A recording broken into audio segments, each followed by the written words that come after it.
Welcome to the Juice Consumer Direct Podcast. I'm Jake Thorpe. I'm our VP of Partnerships and Client Success at Squeeze. I'm joined by Carson Poppenger, our CEO, and two of our good friends, Chris and Jeremy from Biology. We're excited to have them on today. We've longtime partners, longtime friends with these guys. We're really excited to have them on today and talk a little bit about digital marketing and the world that we live in. I think in our history working together, things have changed. One thing we know about this world is that things change very, very rapidly. And we've seen each other grow in different phases of the industry and in different seasons. And the one thing that's been constant has been a really strong partnership and friendship between our two companies. So we're excited to talk a little bit about that today. But before we jump in, Jeremy, Chris, tell us, we'll start with you, Jeremy. Tell us a little bit about biology and your history with the company and with Squeeze.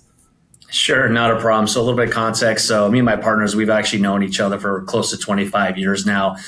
Me and one of the partners, Tets, he actually used to work for Bill Baskin, our CEO, way back. So when I moved to California, that was actually one of my first jobs and really I got my feet wet. So, we've known each other a long time. We're like best friends, family. And, we formed this agency going on almost 15 years ago, and with a focus on, consumer intent driven lead generation and working with companies to fulfill those, consumers, on a compliant level and actually do it where the consumer journey, is actually a very good experience. We've been fortunate enough to have great partners, including ones like Squeeze. We met them about 12 years ago when actually some of my clients actually needed a call center solution. And so I actually can't remember how we got to meet. I just know that you guys became highly recommended. And so once those two big brands, that got referred over, they grew a lot of legs and I think have had longstanding relationships with you guys, including up until this point. And so I think that that's just commensurate with the type of business that you guys do. And, we're definitely excited to be, working more hand in hand with you guys lately, in some of the initiatives that we have going on in 2026 and hopefully beyond. Our Biology IQ is, a white hat compliant. We do all of our own and operated websites. And so we're, basically controlling that consumer journey from, ad inception and launch all the way through the landing pages, all the way down to getting reports from our buyers and people like that to understand, are we hitting the metrics, whether it's up funnel or down funnel with our partners. And so everybody has a different measuring stick. At the end of the day, the stick is semantic so long as it's being hit. And so we really like to make sure that within our ecosystem, because we do have a small team and we wear multiple hats, that the journey is easy for the consumer and about as easy as possible actually controlling the ecosystem, which we all know as business owners and stuff like that is never easy, but we're always making constant pivots to stay ahead of the curve in terms of like what we do and more so importantly, the execution of that. Yeah, that's one thing that I've noticed having worked with you hand in hand with some of these partners is your focus on data and outcome-based strategy. I think it is really, really important to focus on those partner outcomes in order to build like a scalable and repeatable solution. So often you see, we fill the funnel with records, we fill the funnel with leads, and there's no visibility. It's a black box into performance, and either the partner ends up overspending or underspending when they should be, and being able to be like a real partner with those end clients in helping them get the results that they need. I think it's a real distinguishing feature and benefit of working with a partner like Biology. I mean, I've worked with Chris. Maybe Chris, you can give a little bit of an intro on how you, you're the VP of analytics and data and client success. I've seen you kind of on the front lines making that happen. Talk to us a little bit about how you got your start with Biology. Awesome. I think similar to Jeremy, it started with friendships. So I'm friends with Tets, and there was I think right time, right place, where there was a need for an analyst at Biology IQ, and I was looking for a new opportunity and challenge, and they gave me a chance. When I first joined, Biology IQ was heavy in reverse mortgage, and believe it or not, that doesn't seem like that long ago. It's 11 years ago since I last joined. Back then, no one really cared about reports or numbers or data, so companies were pretty pretty liberal about like spending marketing dollars every month, hoping for desired results. So this is where I started coming in. And I think at that time, the dream is that we're able to combine all of our clients' results so that we can make actionable moves and strategic moves and really gravitate towards generating more sales for our clients. Fast forward to today, my role did transition to taking care of the clients. Candidly, it's not really a big surprise because clients do want to get closer to the data, to the results, to the story of why the results are showing the way it is, and what are some actionable items we could do and utilize so that we can improve the ROAS, improve the marketing costs. And then from there, we figure out how to scale. But It's been a great ride and a big learning experience for me, for sure. Yeah, and to touch on what Chris had mentioned, at the end of the day, the data never lies. Opinions and people's projections do. I think that's one thing that we learned when when Chris started building out the business intelligence tool before analytics became popular, right? And it still took another 5 years before 2020, when the running joke was it was going to, the world events that happened force antiquated companies become relevant about what was up to speed. Which, if you look at nowadays, it's the analyst talking now on these client calls. Right. It's like, instead of, me having my opinion or them having their opinion, the sales force saying this, the numbers don't lie, people do. And so at the end of the day, as well as we can be dialed in with the numbers and the client can be dialed in with the numbers, the better that we can optimize a campaign, on our side, to better, have it more success and scalable, have scalable aspects versus, just, assumptions, because assumptions are dangerous as well. So, stick to the numbers.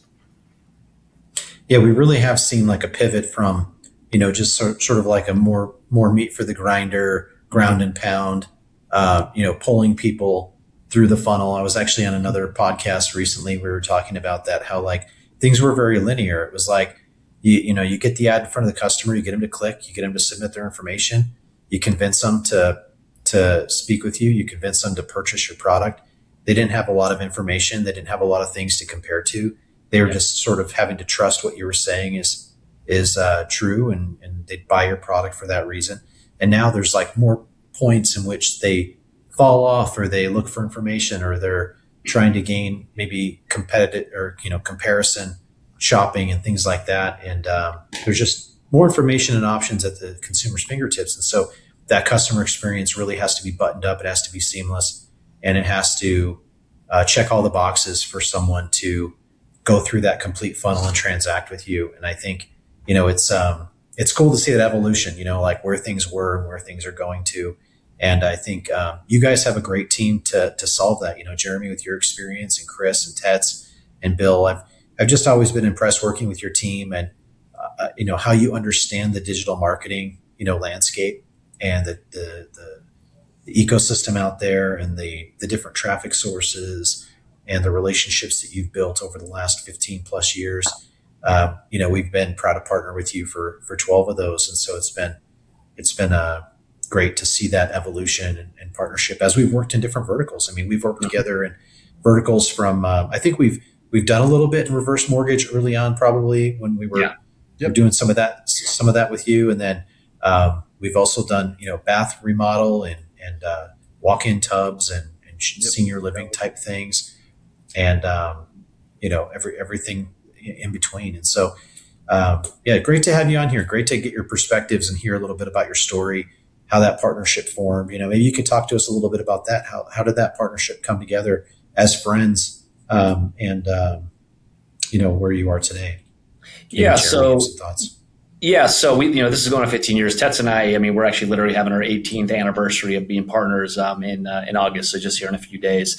So, it was 2008, and so Tets and I partnered up. It was my last job I had, and the job I had, obviously the company took on too much more than they could chew after an acquisition, and so Tets and I had already been kind of discussing behind the scenes about potentially doing something about, ironically kind of working age leads. We called it, like, I think, backdoor leads for the turn downs, how we can monetize those and just make some side hustle money. And then, ultimately what came from it was, when the job was no longer there is when I called Tets and said, hey, let's do something. So, we got off the ground, that went, on for a few years, and there was some success, more lessons than anything.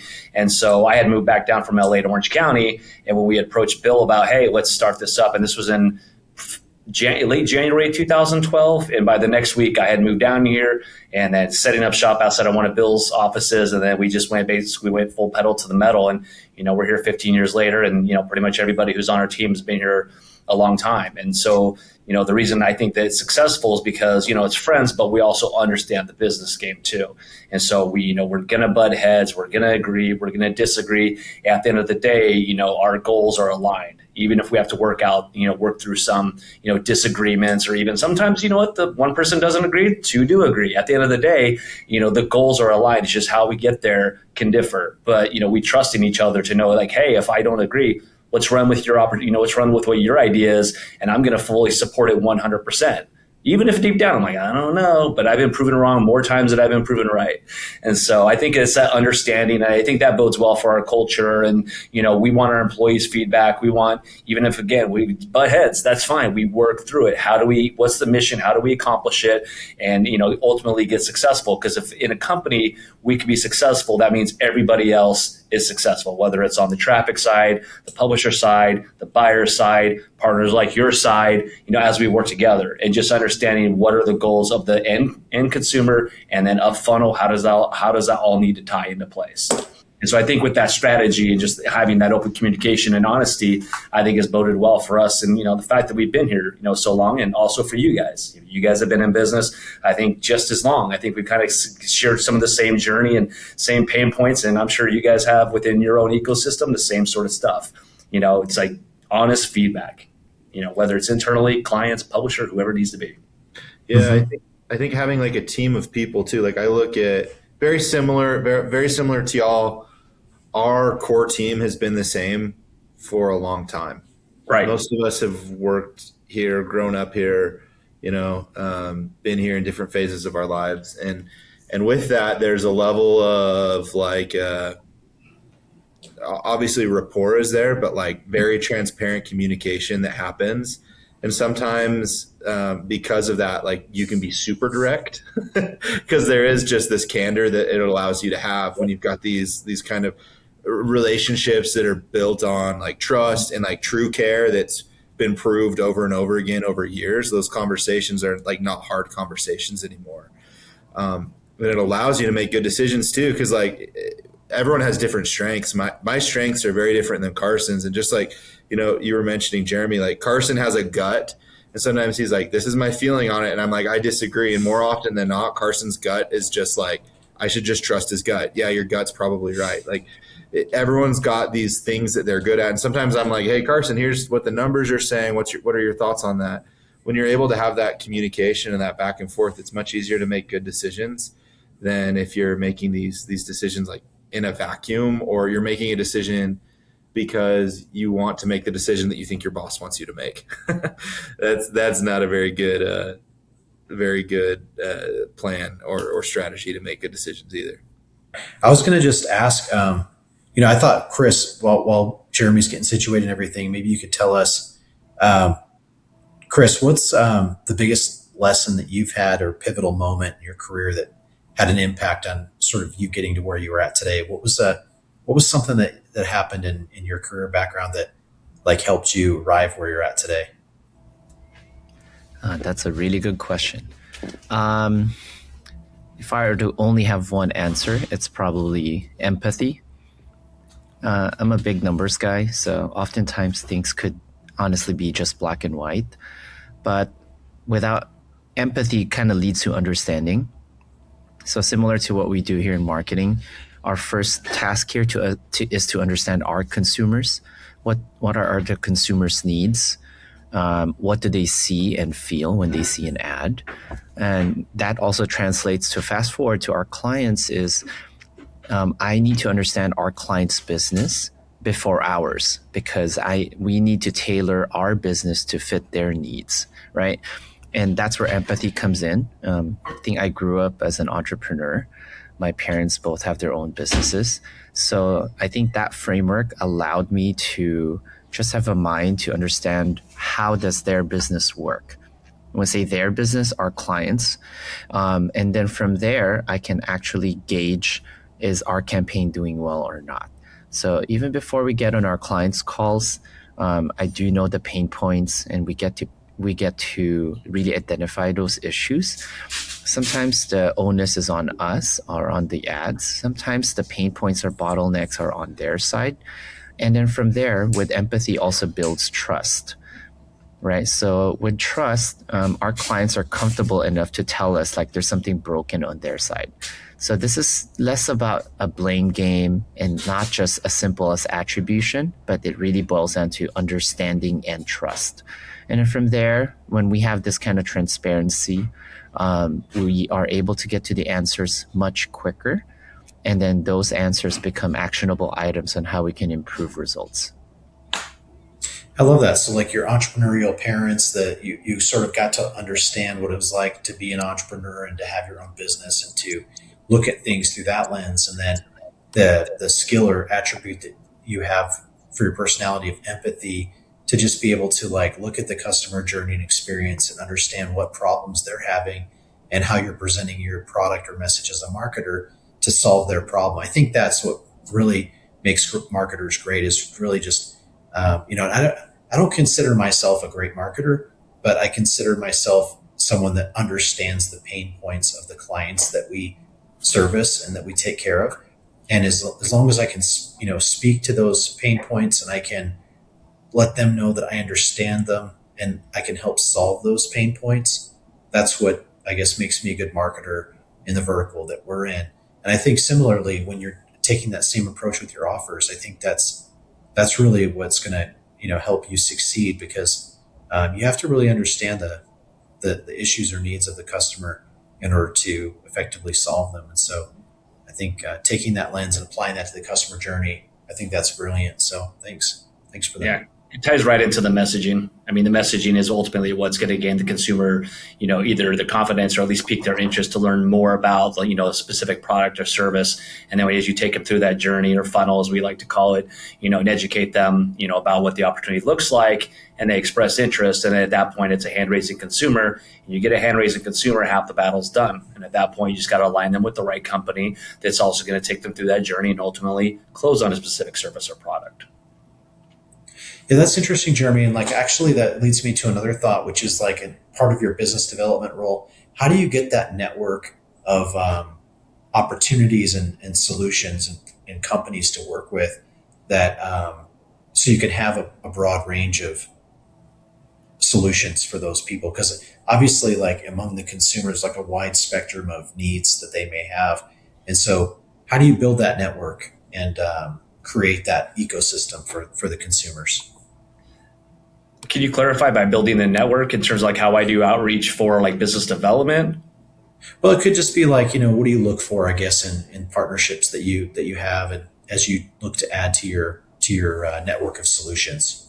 Yeah, I mean, emerging markets or first to market. So, we all deal with, cyclical industries, cyclical consumers. We know consumers right now, credit markets are tightening, there's a little bit, people aren't as cash heavy as they once were. So that's just a little bit of a, nut that I chew on. It's okay, what's out there? Who's advertising ahead of time within certain channels that may not be within the channels that we're in, but we know that they're advertising heavily their brand. And so it's identifying what those opportunities look like. Because if people are already advertising, then we know that there's a need for the consumer. So you always identify kind of who that first player is, and then say, okay, how can we get in there? Either how can we expand it, within, say, there's some verticals we work with multiple buyers in, because we understand there's a ton of consumers for it. And we also have more one-to-one. So where we understand that there's one company we want to work with within a certain vertical because they're the right fit, for the puzzle that otherwise we call lead generation and ultimately on the fulfillment side. So my job as chief revenue officer is kind of going out there and, identifying what those opportunities look like, and for me, I don't go out and, use, AI agents, no offense to anybody who does, but that's just not what I don't need a blanket webcast it out to find out what do these opportunities look like to figure them out. That's what my job is to find out, okay, what are those opportunities? Who's advertising on TV, right? Who do I hear on radio if I listen to radio? But you know what I mean? Okay, what's that look like in the digital world? What offers are out there that are competitive or like? And so really kind of doing that diligence on my side and just kind of, again, opening up those doors and just having an honest conversation about where are you at? Where do you need to be? What are you already doing for customer acquisition? Well, okay, here's what we do. And just having an honest conversation. Again, that word honesty, I think, is key for here, is not only in establishing the relationship, but also having the longevity of it as well. So I like to call myself a sniper. I'm not just casting out a wide net. I'd rather, be precise with the way that I go out and do my outreach. Well, I love that. And I love it. A business that's been, working at this for 18 years, like Squeeze too. It's like we've seen that since 2008, that the financial crisis was like a huge disruptor.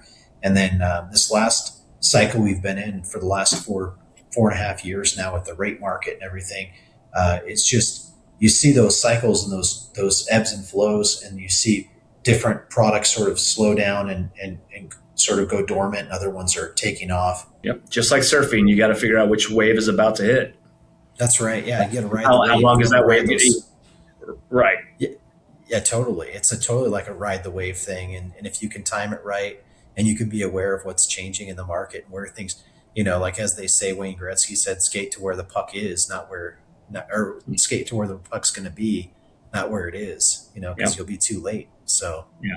And again, some of these waves last a long time. And we have clients who've been here longer than Chris has, which is going on his 12th year. And so for us, having that, reputation to be able to have sustainability, holds so true. And I remember when we started this specific venture, I told Tets, I go, we're not doing this for the money. We're doing it to build something that's sustainable, that feeds everybody. If the clients are fed, employees are fed, ultimately we get fed. We're not doing it for the money where we're just going to make quick money and be out, burn our reputations, because we could always cut corners and make more money. But we also wouldn't be here, and I'd change my business card 5 more times.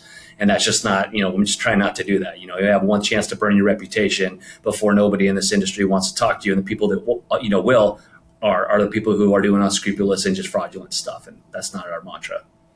Yeah. That's like flash in the pan type stuff. That's going to, it's reputation is everything. And so maintaining that and keeping that and building that, I think, is like so crucial, I think, for any business. If you're looking to get into it, especially in this industry, there are a lot of folks that kind of jump into it from other industries and things, thinking that they can make quick money. And, that's, I think that the where the money's coming from and the people that are actually spending and controlling the advertising budgets, they're very aware of that. And, you need to build and protect and maintain your reputation at all costs. And, I think you guys have done a great job at that. So, well, you guys as well. Again, there's no show that we can't go to, that we don't have to hide our faces, hide our names, or anything like that. So the fact that we've worked together, I think, actually shows to that, or is a testament to that. The fact that we are like-minded, our goals are the same, the objectives are the same as well. How we do our business may be a little bit different. That you guys are more on the call center side and we're on the lead gen side. But at the end of the day, if that marriage works, again, it feeds the entire engine, right? And the consumers are helped, the brands are helped, all the way up funnel. It just goes back to building something sustainable, which both of our companies have done.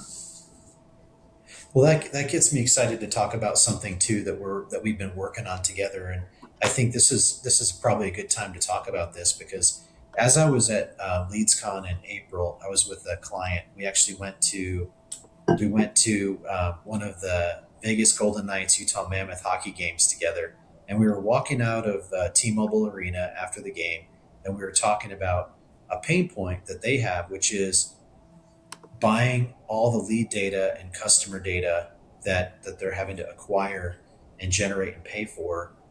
But really all they want is an appointment interaction with the customer. And they said, if you can figure that out, you'll have something, that nobody else has, which is, basically delivering to them, rather than a bunch of lead data that they have to try to contact and convert, just an actual appointment that they can talk to. And that's something that we've been working on together really since then. And we're live with it now in a number of different verticals and home services. But that's something that we've been excited about. Maybe Jeremy, you want to take a minute and talk a little bit about that? Honestly, I'd probably kick this question over to Chris, because I think he has a great way of explaining this. And just, he also has, again, the data, which never lies. And so the fact that we have case studies about how much better, you guys have been than some of our own clients' call centers. Right, you guys obviously have your speed to lead and how you work it with your technology. But Chris, why don't you go ahead and take the lead on this specific topic, because you speak way better than I do about this. Yeah, I think it goes back to your initial comment earlier too, Carson, that trust is hard to come by in this industry. So we recognize that first, and from the partners that we've worked with in the home improvement space, we've heard nothing but good things about you guys, and we also have firsthand experience. So I think that's what prompted us to really find a way to work closer together, is one. Two, also when I said earlier about understanding, we understand our strengths and our weaknesses, and also strengths and weaknesses of our clients. So if I were to just highlight, your strength is like you guys are a trusted partner across the space, and two, your strength is really on the call center side, and also engaging with the consumers, and also we have alignment in the philosophy. I think the fact that your staff and your employees have been there for a good amount of time also is a testament to how your company works. So we do find pretty good alignment there between our company and yours. Now, the other part of this puzzle is understanding what the pain points are of our clients. Even more recently, our clients have been experiencing a lower amount of set rate, and it stems from lower contact rate. And the lower contact rate is also stemming from the problem that a lot of their phone numbers are identified as spam, is one thing. So a lot of the technology, whether it's Apple, Google, and or the carriers, are identifying their call center numbers as spam, is one. Two, call cadence and just the amount of times a phone number is dialed does affect that as well, right? But we do recognize that you guys are the leaders in this space, and you guys have a strength in that. So we do recognize that there is a big need here for the economics to work for our client side to increase contact rate. Increase in contact rate means increase in set rate.